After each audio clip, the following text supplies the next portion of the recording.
ഇപ്പോൾ ചൈനയുടെ മുകളിൽ ഇന്ത്യൻ വിമാനങ്ങൾ പ്രത്യക്ഷപ്പെട്ടു തുടങ്ങി. എന്തിനായിരിക്കും? അല്ല, ഈ കഴിഞ്ഞ ദിവസം പ്രത്യക്ഷപ്പെട്ടത് അറിയാമല്ലോ, നമ്മുടെ പ്രധാനമന്ത്രി പോയ എയർ ഇന്ത്യ 1 അല്ലേ, ഇന്ത്യ 1 എന്ന് പറഞ്ഞ പ്രധാനമന്ത്രിയുടെ ഔദ്യോഗിക വിമാനം പോകുമ്പോൾ അതിൻ്റെ അകമ്പടി വിമാനങ്ങളൊക്കെ ഉണ്ടാവും. അങ്ങനെ ആ വിമാനം ചൈനയുടെ മുകളിൽ പറന്നു. പക്ഷേ ചൈനയുടെ മുകളിലൂടെ ഇന്ത്യൻ വിമാനങ്ങൾ പറക്കൽ നിർത്തിയിട്ട് 5 വർഷം കഴിഞ്ഞു. കോവിഡ് വന്നതോടുകൂടി ഇന്ത്യ ചൈനയിലേക്കുള്ള വിമാന സർവീസ് നിർത്തിയ അറിയാമല്ലോ, ചൈനയിൽ നിന്നാണല്ലോ കോവിഡ് പുറപ്പെട്ടത്, കൊറോണ വൈറസ് പുറപ്പെടുന്നത് ചൈനയിൽ നിന്നായതുകൊണ്ട് നമ്മൾ വിമാന സർവീസ് നിർത്തിവെച്ചു. പിന്നീട് ആ വിമാന സർവീസ് പുനരാരംഭിച്ചില്ല. അതിന് കാരണം ഇന്ത്യയും ചൈനയും തമ്മിലുള്ള അത്ര സുഖകരമല്ലാത്ത ബന്ധം കൊണ്ടാണ്. അപ്പോൾ അതിപ്പോൾ പുനരാരംഭിക്കണം എന്നുള്ള തീരുമാനം ഇപ്പോൾ ഉണ്ടായിരിക്കുന്നു. ഇപ്പോൾ ഉണ്ടാകാനുള്ള കാരണം നമ്മളിത് കണ്ടുകൊണ്ടിരിക്കുകയാണ്. ഇപ്പോൾ നോക്കുന്ന TV കാണുന്ന എന്താണ്, ഷാങ്ഹായ് ഉച്ചകോടിയിൽ ടിയാൻജിനിൽ ഇന്ത്യൻ പ്രധാനമന്ത്രി പങ്കെടുക്കുന്നു, സംസാരിക്കുന്നു, മോദിയും പുട്ടിനും കൂടെ ഒന്നിച്ചു പോകുന്നു, അവരെന്തൊക്കെ തമാശ പറയുന്നു, കൈമുക്കി കാണിക്കുന്നു. അലിയ ഇവിടെ നിൽപ്പുണ്ടോ, ഇപ്പോഴാണ് കണ്ടത് എന്ന് പറഞ്ഞാൽ അങ്ങോട്ട് ഏത് ഭാഷയിലായിരിക്കും കമ്മ്യൂണിക്കേറ്റ് ചെയ്യുന്നത്? പരിഭാഷ കണ്ടില്ലേ, ഒരു ദ്വിഭാഷിയുണ്ട്, ഇപ്പുറത്ത് വേറൊരാളുണ്ട്. ഏതായാലും പക്ഷേ ഈ ദ്വിഭാഷിയുടെ സാന്നിധ്യം പോലെ ചിലപ്പോൾ നേരത്തെ ഈ പുട്ടിൻ പറഞ്ഞൊരു കാര്യമുണ്ട്, മോദിയും ഞാനും തമ്മിൽ കമ്മ്യൂണിക്കേറ്റ് ചെയ്യുമ്പോൾ ഭാഷയൊന്നും പ്രശ്നമല്ല.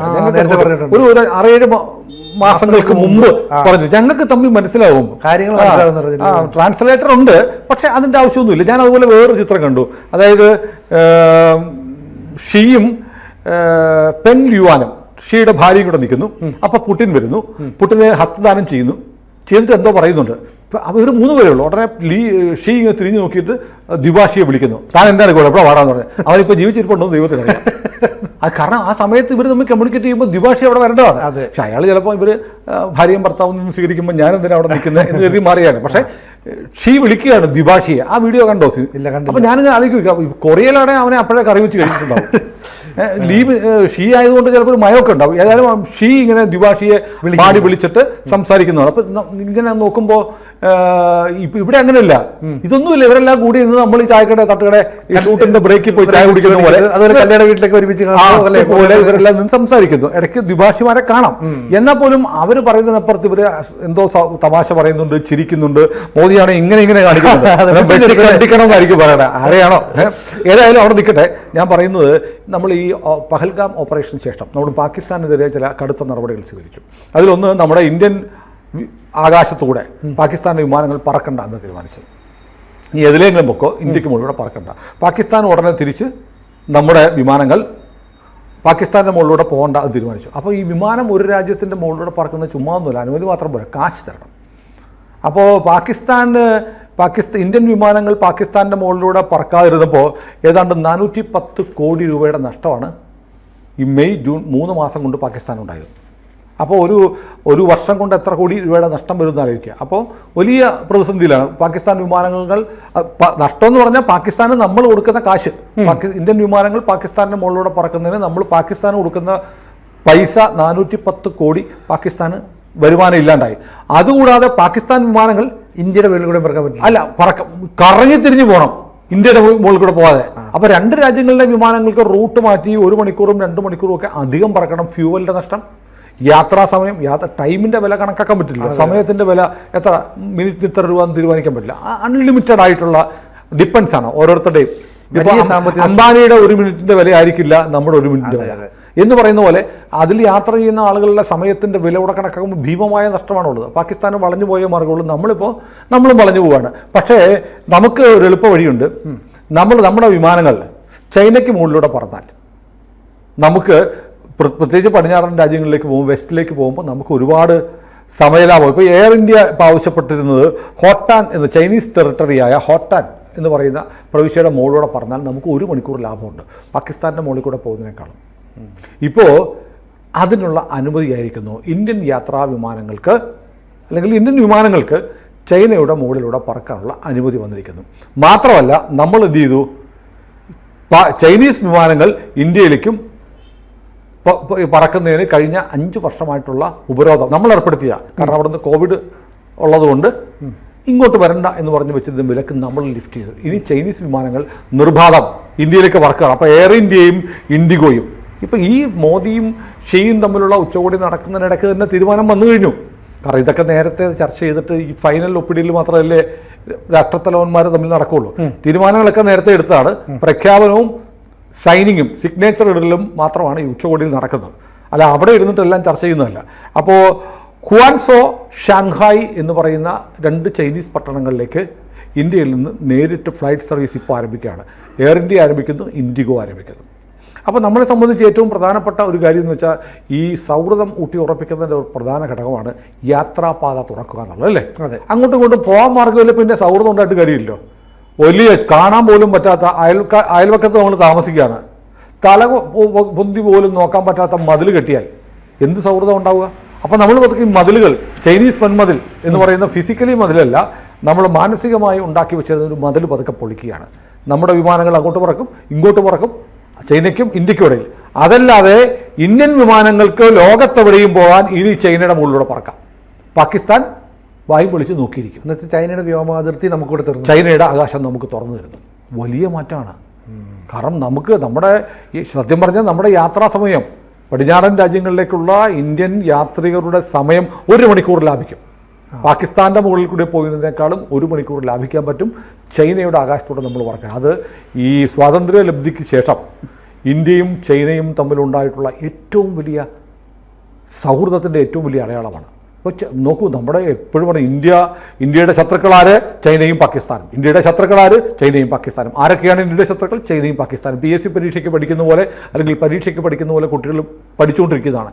ഇനി ആലോചിച്ച് നോക്കൂ, അങ്ങനെയുള്ള ഒരു രാജ്യത്തിൻ്റെ മുകളിലൂടെ ഇന്ത്യൻ വിമാനങ്ങൾക്ക് നിർബാധം നിരന്തരം പറക്കാം എന്ന് വന്നിരിക്കുന്നു. അപ്പോൾ ഇന്ത്യയും ചൈനയും തമ്മിൽ ഏതാണ്ട് 75 വർഷം നീണ്ടിരിക്കുന്ന ബന്ധത്തിൻ്റെ ഒരു വലിയൊരു അധ്യായം തുറക്കുകയാണ്. വലിയൊരു അധ്യായം തുറക്കുക. നമുക്ക് മാത്രമല്ല, ഇന്ത്യ വളരെ ഉദാരമായിട്ട് തീരുമാനിച്ചു, ചൈനക്കാർക്ക് വിസ കൊടുക്കാൻ തീരുമാനിച്ചു.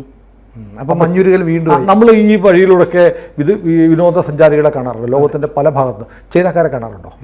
ഇല്ല. ഇനിയിപ്പോൾ നമ്മുടെ കൊച്ചിയിൽ ഉൾപ്പെടെ, ആലപ്പുഴയിൽ ഉൾപ്പെടെ, തിരുവനന്തപുരത്ത് ശ്രീ പത്മനാഭൻ്റെ നടയിൽ ഉൾപ്പെടെ നമുക്ക് ആരെ കാണാൻ പറ്റും? ചൈനീസ് സഞ്ചാരികൾ. നടയിൽ ഉൾപ്പെടെ, അമ്പലത്തിനകത്തല്ല കേട്ടോ, നടയിൽ പറയാം, ചൈനീസ് വിനോദസഞ്ചാരികളെ കാണും. അപ്പം ഞാൻ പറയുന്നത്, ഫാഹിയാനെ പോലെയൊക്കെ ഉള്ള ആളുകൾ എത്രയോ കാലമായി, 1000 ആണ്ടുകൾക്കപ്പുറത്ത് വലിയ സഞ്ചാര സംവിധാനങ്ങളൊന്നും ഇല്ലാതിരുന്ന കാലത്ത് ഇന്ത്യയിലേക്ക് വന്നിട്ടുണ്ട്. ഇനി ചൈനക്കാർ, ഇപ്പം ചൈനയിലെ ആളുകൾ അത്യാവശ്യം വലിയ, ചൈന കമ്മ്യൂണിസ്റ്റ് രാജ്യം എന്നൊക്കെ പറയുമ്പോൾ ഇവിടുത്തെ സഹാക്കൾ വാല് മുളപ്പിക്കേണ്ട ഒന്നാന്തരം മുതലാളിത്ത രാജ്യമാണ് ചൈന. ഏകാധിപത്യ രാജ്യമാണ്. അവിടുത്തെ ആളുകളിൽ പൈസയുണ്ട്, കോടീശ്വരന്മാരുണ്ട് ചൈനയിൽ.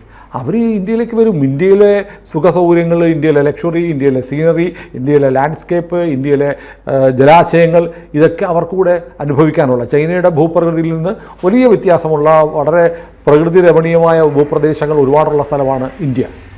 ചരിത്ര സ്മാരകങ്ങൾ മുതൽ പ്രകൃതി നൽകിയിട്ടുള്ള അനുഗ്രഹീതമായ ഭൂസ്ഥലങ്ങൾ വരെ നമുക്കുണ്ട്. ഇവിടേക്ക് ചൈനക്കാരുടെ ഒഴുക്കുണ്ടാകുമ്പോൾ നമ്മുടെ സമ്പദ്ഘടനയിൽ വലിയ മാറ്റം ഉണ്ടാവും. നമ്മൾ അങ്ങോട്ട് പോകുന്ന ഇന്ത്യക്കാർക്ക് ഇരുമ്പുമറ, ചൈനയ്ക്ക് എന്ന് പറയുന്നുണ്ടല്ലോ, ഇരുമ്പുമറയൊക്കെ ഇന്ത്യക്ക് മുന്നിൽ തുറക്കാൻ പോവുകയാണ്. ഇത് മാത്രമല്ല, ഇന്നലെ ഈ മീറ്റിങ്ങിൽ ഷിയുമായിട്ടുള്ള മോദിയുടെ മീറ്റിങ്ങിനൊപ്പം തന്നെ വളരെ പ്രധാനപ്പെട്ട മറ്റൊരു മീറ്റിംഗ് നടന്നിട്ടുണ്ട്. നമ്മുടെ മാധ്യമങ്ങളിൽ കാര്യമായി വന്നിട്ടില്ല. മോദി ഒരു 1-to-1 മീറ്റിംഗ് ഷിയോട് നടത്തി, രണ്ടാമത് ചൈനയിൽ നടത്തിയ മറ്റൊരാളാണ്. അത് ക്വായ് ക്വി എന്ന് പറയുന്ന ഒരാൾ. ക്വായ് ക്വിയെ നമ്മൾ കേട്ടിട്ടില്ല. ക്വായ് ക്വി അവരുടെ പോളിറ്റ് ബ്യൂറോയുടെ, ചൈനീസ് കമ്മ്യൂണിസ്റ്റ് പാർട്ടിയുടെ പോളിറ്റ് ബ്യൂറോയുടെ സ്റ്റാൻഡിംഗ് കമ്മിറ്റി ചെയർമാനാണ്. ഒരുപക്ഷെ ഷിക്ക് ശേഷം ചൈനയുടെ രാഷ്ട്രത്തലവരായി വന്നേക്കാൻ സാധ്യതയുള്ള ഷിയുടെ ഏറ്റവും വിശ്വസ്തനാണ് ക്വായ് ക്വി. ക്വായ് ക്വിയുമായിട്ടൊരു 1-to-1 മീറ്റിംഗ് നടത്തി ഇന്ത്യ ചൈന ബന്ധങ്ങളിൽ എന്തൊക്കെ മാറ്റമാണ് ഉണ്ടാവുന്നത് എന്ന തരത്തിലും, പിന്നെ മറ്റൊന്ന് ചൈനീസ് കമ്മ്യൂണിസ്റ്റ് പാർട്ടി, ഇപ്പം ചൈനീസ് കമ്മ്യൂണിസ്റ്റ് പാർട്ടിയുടെ ജനറൽ സെക്രട്ടറി പ്രസിഡന്റ് തന്നെയാണ്. പക്ഷേ അതോടൊപ്പം തന്നെ ഇപ്പോൾ സ്റ്റാൻഡിംഗ് കമ്മിറ്റി, പോളിറ്റ് ബ്യൂറോയുടെ സ്റ്റാൻഡിംഗ് കമ്മിറ്റി ചെയർമാൻ എന്ന് പറഞ്ഞാൽ പാർട്ടിയുടെ ദൈനംദിന കാര്യങ്ങൾ, കാരണം ചൈനീസ് പ്രസിഡന്റിന് രാജ്യത്തിൻ്റെ കാര്യം നോക്കണം, പാർട്ടിയുടെ കാര്യം എല്ലാം ഇപ്പോഴും നോക്കാൻ പറ്റില്ല. അതുകൊണ്ട് അദ്ദേഹം ഈ സ്റ്റാൻഡിംഗ് കമ്മിറ്റി ചെയർപേഴ്സണായിട്ട് ചൈനീസ് പാർട്ടിയുടെ ചുമതല ഇപ്പം ഷിക്ക് വേണ്ടി നടത്തിക്കൊണ്ടിരിക്കുന്നത് ക്വായ് ക്വിയാണ്. ക്വായ് ക്വി ആയിട്ട് നിന്നിട്ട് പാർട്ടി തല ചർച്ച എന്ന് വേണമെങ്കിൽ ചൈനീസ് കമ്മ്യൂണിസ്റ്റ് പാർട്ടിയും ഇന്ത്യൻ പ്രധാനമന്ത്രി BJPയുടെ നേതാവാണ്, അല്ലേ? അതെ. അപ്പോൾ 2 പാർട്ടികൾ തമ്മിലുള്ള ഒരു ചർച്ച എന്ന തരത്തിലുള്ള ഒരു ചർച്ച കൂടെ നടന്നിട്ടുണ്ട്. അതിനൊരു പ്രത്യേക രാഷ്ട്രീയ പ്രാധാന്യമുണ്ട്. രാഷ്ട്രത്തലവന്മാർ തമ്മിലുള്ള ചർച്ചയല്ല. രാഷ്ട്രത്തലവനായ ഇന്ത്യയിലെ BJPയുടെ നേതാവും ചൈനീസ് കമ്മ്യൂണിസ്റ്റ് പാർട്ടിയുടെ പൊളിറ്റ് ബ്യൂറോയുടെ സ്റ്റാൻഡിംഗ് കമ്മിറ്റി ചെയർമാനായ ക്വായ് ക്വീൻ തമ്മിലുള്ള ചർച്ച എനിക്ക് തോന്നുന്നത് ഈ ചൈനീസ് പ്രസിഡന്റുമായിട്ടുള്ള ചർച്ച പോലെ തന്നെ വളരെ പ്രധാനപ്പെട്ടതാണ്. കാരണം ഈ പറയുന്ന രാജ്യമെടുക്കുന്ന എല്ലാ തീരുമാനങ്ങൾക്കും കമ്മ്യൂണിസ്റ്റ് പാർട്ടിയുടെ ഒരു പിന്തുണ ആവശ്യമുണ്ട്.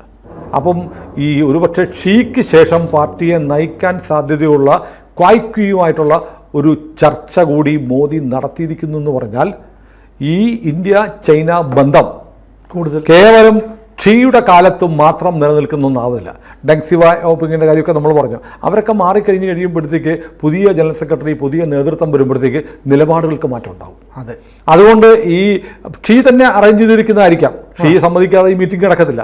അപ്പോൾ കമ്മ്യൂണിസ്റ്റ് പാർട്ടിയുടെ ഭാവി ജനറൽ സെക്രട്ടറി ആയേക്കാവുന്ന, എന്ന് വെച്ചാൽ ഭാവി ചൈനീസ് പ്രസിഡന്റ് ആയേക്കാവുന്ന ക്വായ് ക്വീയുമായിട്ട് കൂടി ഇന്ത്യ ചർച്ച ചെയ്തിരിക്കുന്നു, മോദി ചർച്ച ചെയ്തിരിക്കുന്നു, പ്രധാനമന്ത്രി ചർച്ച ചെയ്തിരിക്കുന്നു. അതിലുപരി BJPയുടെ ഏറ്റവും വലിയ ഇന്ത്യയിലെ നേതാവ് ചർച്ച ചെയ്തിരിക്കുന്നു എന്ന് പറയുന്നത് വളരെ ദൂരവ്യാപകമായ ഫലങ്ങൾ ഉണ്ടാക്കുന്ന ഒരു വലിയ പദ്ധതിയുടെ ഭാഗമാണ്. ദീർഘകാലം രണ്ട് പാർട്ടികളും രണ്ട് രാജ്യങ്ങളും തമ്മിലുള്ള ഒരു വലിയ ബന്ധം. അപ്പോൾ ചൈനീസ് പാർട്ടിക്ക് ഇന്ത്യയിൽ കമ്മ്യൂണിസ്റ്റ് പാർട്ടികളുമായിട്ട് ഒരു ബന്ധം ഉണ്ടെന്ന് ഇവർ പറയുന്നു. അവരംഗീകരിച്ചിട്ടുണ്ടോ എന്ന് എനിക്കറിയാമല്ല. പിന്നെ നമ്മുടെ പപ്പുമോൻ പണ്ട് പോയിട്ട് ചൈനയായിട്ട് ഒരു എഗ്രിമെന്റ് ഒപ്പുവെച്ചിട്ടുണ്ടായിരുന്നു. വേണേ കോൺഗ്രസ്സുകാർ പറയും മോദി അവിടെ പോയിട്ട് ഒരു കാര്യം, ഇതൊക്കെ ഞങ്ങളുടെ രാഹുൽ പണ്ട് ഒപ്പുവെച്ച കാര്യങ്ങളാണ്. ഇവിടുത്തെ ഡീറ്റെയിൽസ് എല്ലാം അങ്ങോട്ട് കൊടുത്തിട്ട് അന്നേ ഞങ്ങൾ ഒപ്പുവെച്ചിട്ടുണ്ട്. അതിപ്പം മോദി എന്നുമ്പോൾ പറഞ്ഞതേ ഉള്ളൂ. ഒക്കെ പപ്പു ആണ് ഈ നാടിൻ്റെ ഐശ്വര്യം എന്ന് പറയാം. ഏതായാലും തമാശ അവിടെ നിൽക്കട്ടെ. അപ്പോൾ ഞാൻ പറയുന്നത് നമുക്ക് വളരെ ഗൗരവത്തോടെ കാണണം. ഷീ ആയിട്ടുള്ള ചർച്ച വലിയ മാറ്റങ്ങൾ ഉണ്ടാക്കാൻ പോകുന്നു. ക്വായ് ക്വീ ആയിട്ടുള്ള ചർച്ച കൂടി നമ്മൾ ശ്രദ്ധിക്കേണ്ടതാണ്. അതിനകത്തൊരു പൊളിറ്റിക്സ് ഉണ്ട്. അതാണ് നമ്മുടെ മാധ്യമങ്ങളിലൊന്നും ക്വായ് ക്വീയുടെ ചർച്ചയെക്കുറിച്ച് വന്നിട്ടില്ല. അപ്പോൾ അതുകൂടെ നമ്മളൊന്ന് അറിഞ്ഞു വെക്കണം. ഇന്ത്യൻ വിമാനങ്ങൾ ചൈനയ്ക്ക് മുകളിൽ പറക്കുമ്പോൾ, ചൈനയുടെ ആകാശം ഇന്ത്യക്ക് തുറന്നു കിട്ടുമ്പോൾ അത് പാകിസ്ഥാന് കൊടുക്കുന്ന അതിമാരകമായ ഒരടിയുണ്ട്.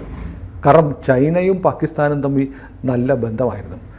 ഓപ്പറേഷൻ സിന്ദൂറിൽ ചൈനയുടെ ആയുധങ്ങളാണ് പാകിസ്ഥാൻ ഇന്ത്യക്ക് മേൽ പ്രയോഗിച്ചത്. പാകിസ്ഥാനിൽ ഇപ്പോൾ ഈ പറയുന്ന ബലൂജ് ഉൾപ്പെടെയുള്ള മേഖലകളിൽ ബെൽറ്റ് ആൻഡ് റോഡ് പദ്ധതിയുമായിട്ട് ചൈന പോകുന്നുണ്ട്. ആ സമയത്താണ് പാകിസ്ഥാനോട് മാറി നിൽക്കട ചക്ക, ചള്ളു ചക്ക മാറി നിൽക്കട എന്ന് പറഞ്ഞിട്ട് ഷീ വന്നിട്ട് മോദിയെ വാരിപ്പുണരുന്നത്, ക്വായ് ക്വീ മോദിയുമായിട്ട് ചർച്ച നടത്തുന്നത്. കൂടുതൽ വാർത്തകളും വിശേഷങ്ങളും നിങ്ങളിലേക്ക് എത്താൻ ABC മലയാളം സബ്സ്ക്രൈബ് ചെയ്യുക, ബെൽബട്ടനും അമർത്തുക.